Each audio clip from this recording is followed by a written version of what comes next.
রাজধানীর বনশ্রীতে এক স্কুল ছাত্রীর গলা কাটা মরদেহ উদ্ধার করেছে পুলিশ। নিহত ফাতেমা আক্তার লিলি স্থানীয় একটি স্কুলের 10ম শ্রেণীর ছাত্রী ছিলেন। শনিবার দুপুরে দক্ষিণ বনশ্রীর এল ব্লকে এই ঘটনা ঘটে। এই ঘটনায় নিজেদের রেস্তোরাঁর কর্মচারী মিলনকে সন্দেহ করছে পরিবার। আর ঘটনা তদন্ত করে বিস্তারিত জানা যাবে বলে জানিয়েছে পুলিশ। সিসিটিভি ফুটেজে দেখা যায় দুপুরের দিকে বড়বোন ও রেস্তোরাঁ কর্মচারী মিলন একসঙ্গে বাসা থেকে বের হন। এ সময় দুজন দুই দিকে চলে যায়। পরে বাসার পাশের একটি গলিতে কিছুক্ষণ অপেক্ষা করে আবারও বাসার ভেতরে প্রবেশ করে মিলন। প্রায় 20 মিনিট পর বাসা থেকে বের হয়ে সন্দেহজনকভাবে দ্রুত এলাকা ত্যাগ করে। নিহতের বড় বোন জানান, কদিন আগে মা বাবা সহ পরিবারের অন্য সদস্যরা ঢাকার বাইরে বেড়াতে যান। ছোট বোনকে বাসায় রেখে ব্যক্তিগত কাজে বাইরে গিয়েছিলেন বড় বোন।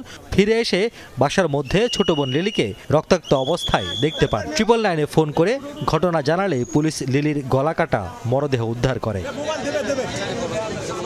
নিহতের বোন জানান, এল ব্লকের প্রীতম ভিলার উল্টো পাশের তার বাবা সজীব মিয়ার খাবার হোটেল রয়েছে। সেখানকার এক কর্মচারী প্রতিদিন দুপুরে খাবার খেতে বাসায় যেতেন। সেই কর্মচারী মিলনই এই ঘটনা ঘটাতে পারে বলে ধারণা তার। ওর গলায় রশি পেঁচানো ছিল, রশি পেঁচে হয়তোবা এটা অজ্ঞান অবস্থায় ছিল বা কিছু একটা ছিল, ব্লাড ছিল না।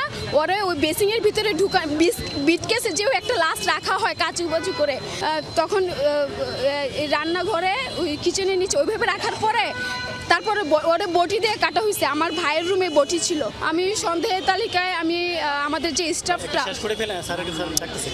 মিলন নাম, ও এক দেড় মাসের মতো আমাদের এখানে ডিউটি করতেছে আমাদের রেস্টুরেন্টে।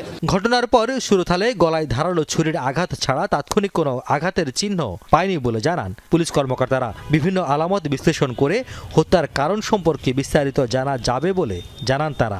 এখানে যে হত্যাকাণ্ডটি ঘটেছে আমরা সেগুলো বিষয়গুলো নিয়ে কাজ করছি।